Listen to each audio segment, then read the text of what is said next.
Friends, स्वागत आहे तुमचं नवीन एका ब्लॉग व्हिडिओमध्ये. तर बघा, आज आम्ही आले आहे शेताकडे. तर बघा, आजचं वातावरण किती सुंदर आहे आणि जून महिना लागल्या लागल्या पाऊस पडलेला आहे, त्याच्यामुळं वातावरण अगदी व्यवस्थित आहे. एकदम गारगार हवा. संध्याकाळी आपल्या खेड्यावरचं वातावरण एकदम सुंदर असतं. तर मग चला, मी तुम्हाला इकडं शेत दाखवते. इकडं आहे ऊस. त्यानंतर बघा, केळीचं झाड आहे, त्याला बघा किती केळी आलेले आहेत. एकच केळीची पण आली होती आणि बाकी केळी सगळ्या खराब होऊन गेल्या. पूर्ण केळीचं हे आता कमळ आपल्याला खुडून घ्यायचं आहे.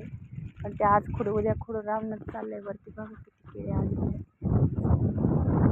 इकडं पपई आहे. पपयांना बिले पपया आले, पण त्या खूप वरती, त्याच्यामुळे तिथे काही हात नाही पुरत तोडायला. एक एकदम छोटीशी पपई पिकलेली, पण ती कशी काय तोडावं तेच जमत नाही. त्याला काठी घेऊन मग तोडावं लागेल.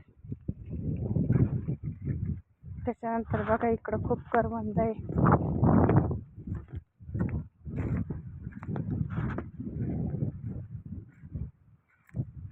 आता पाऊस पडला त्याच्यामुळे हवे सगळे करवंद खाली पडले. तरी थोडेफार बाकी अजून. कोकणात आलं म्हणजे मग करवंद, आंबे, कोकणातील रानमेवा बघायला मिळतोच.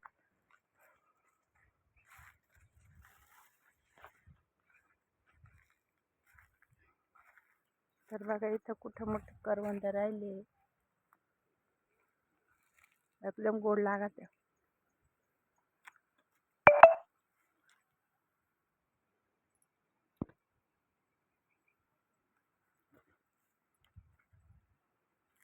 इकडे पण वरती पण आहे अजून. याला कोणी कोणी डोंगरची काळी मैना पण म्हणतोय.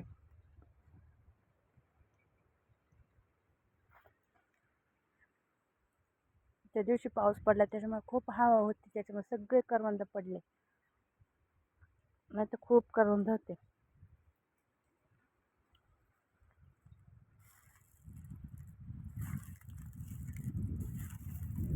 इकडं बी आहे अजून. वरती खूप तिथं हात नाही पुरत तोडण्यासाठी.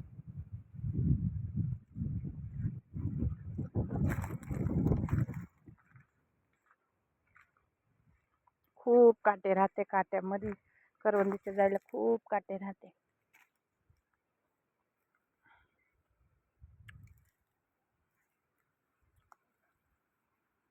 चला तर मग हा ब्लॉग इथेच थांबते. Bye bye.